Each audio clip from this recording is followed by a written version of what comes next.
Satu, dua, tiga. Assalamualaikum warahmatullahi wabarakatuh. Waalaikumsalam warahmatullahi wabarakatuh. Kami dari kelompok 5 ingin mempresentasikan teori evolusi. Perkenalkan dulu. Perkenalkan, nama saya Sri Nur Fadlia Zahra. Saya Cecilia Norita. Saya Anissa. Saya Zamtia.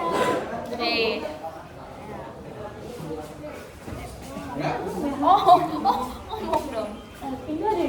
Pengertiannya, evolusi merupakan perubahan struktur tubuh makhluk hidup yang berlangsung secara perlahan-lahan dalam waktu yang sangat lama.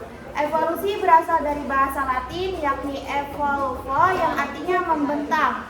Pengertian tentang konsep evolusi dapat timbul baik secara alam maupun secara logika dari pengertian tentang genetika. Konsep ini muncul bukan dari sejarah melainkan dikemukakan berdasarkan pada hasil-hasil penelitian serta pengamatan terhadap persamaan dan perbedaan dalam struktur dan fungsi dari berbagai bagian dunia.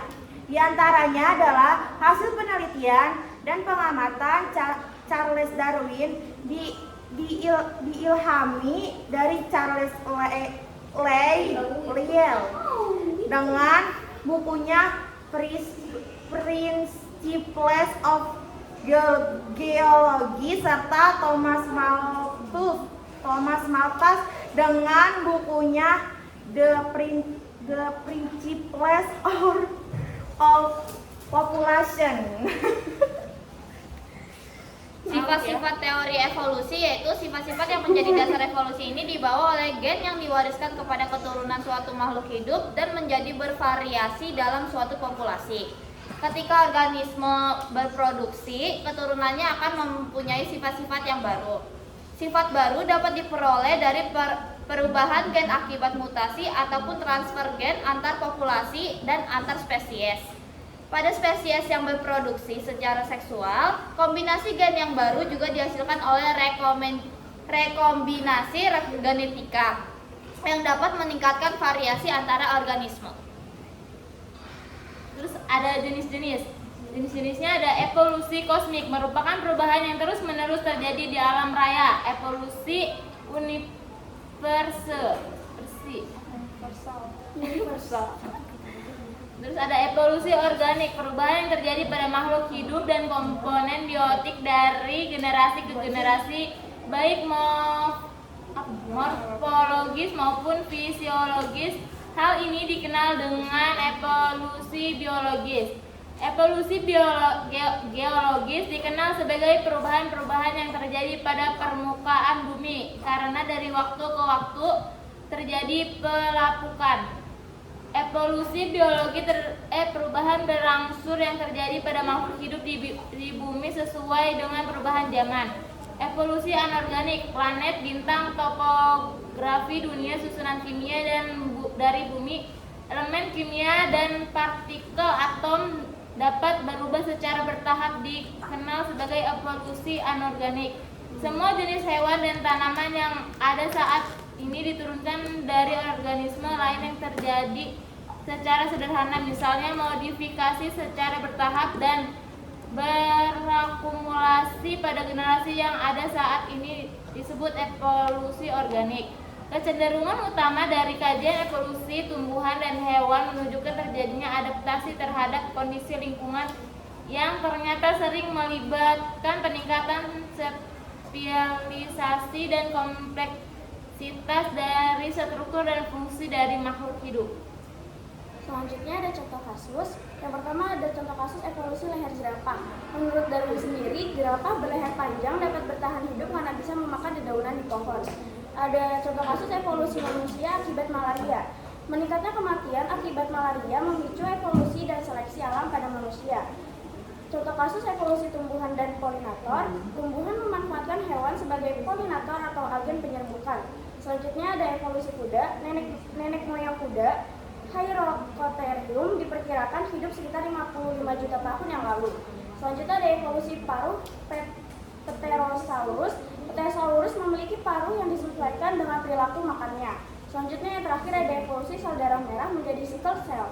Mutasi gen pada sel darah merah dapat menyebabkan sickle cell. Jadi kesimpulannya adalah evolusi biologi adalah proses perubahan makhluk hidup secara bertahap dalam jangka waktu lama yang menghasilkan keanekaragaman hayati. Mekanisme utama evolusi meliputi seleksi alam, mutasi genetik, rekombinasi gen, dan faktor lingkungan.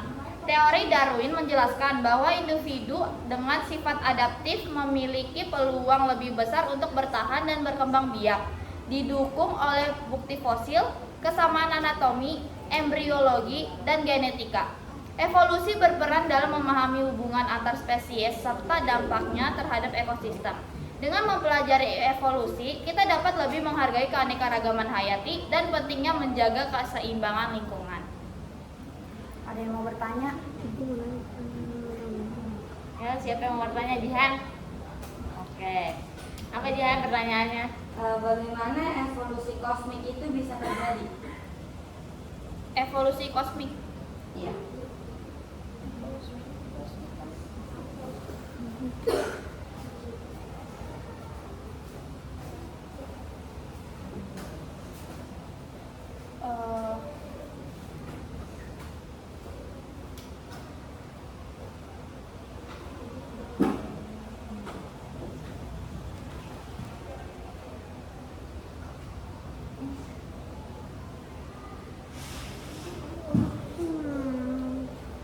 Izin menjawab pertanyaan dari Jihan.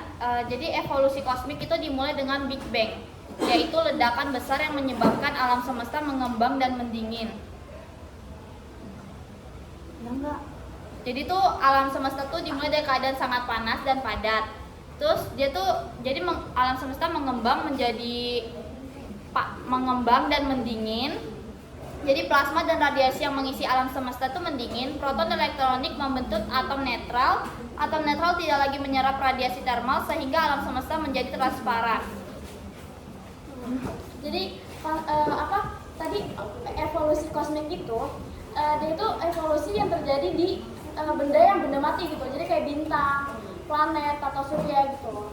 Jadi kayak tadi yang Big Bang, terus misal ada juga pembentukan bintang dan galaksi, supernova dan pembentukan unsur, pembentukan tata surya. Aku mau nanya lagi. Sebutin nama. Saya Liana Safitri mau nanya, apa contoh hewan yang berubah bentuk karena evolusi selain contoh tadi jerapah sama kuda? Apa itu? Contoh hewan apa? Contoh lagi yang berubah bentuk karena evolusi selain jerapah sama kuda. Terus kenapa dia bisa gitu?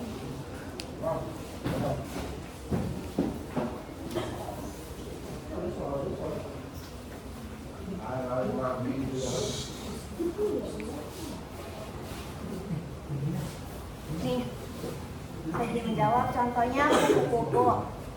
Perubahan wujud kupu-kupu dari telur, ulat, menjadi kepompong hingga kupu-kupu dewasa disebut metamorfosis sempurna. Itu karena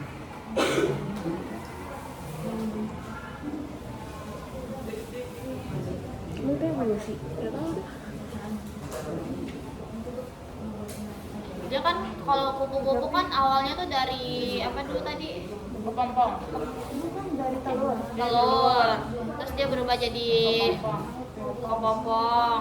Terus iya, jadi kayak berubah bentuk kan telur yang tadinya bulat, terus dia berubah jadi kepompong yang apa ya, kayak selimut, kayak apa ya, diselimutin gitulah. Terus dia berubah jadi kupu-kupu yang cantik.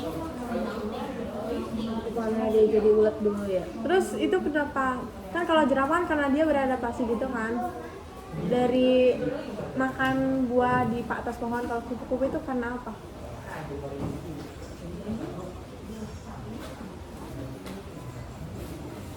Karena adanya faktor lingkungan yang mempengaruhi perubahan frekuensi warna dalam populasi. Ya. Kalau nggak usah menang, gue nggak suka. Ini mau nanya nih pasti gue tahu nih. Udah. Ya. Lah.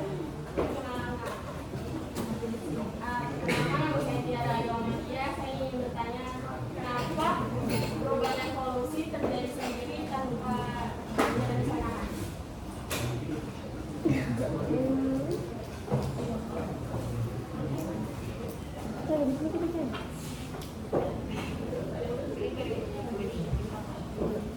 Aku mau.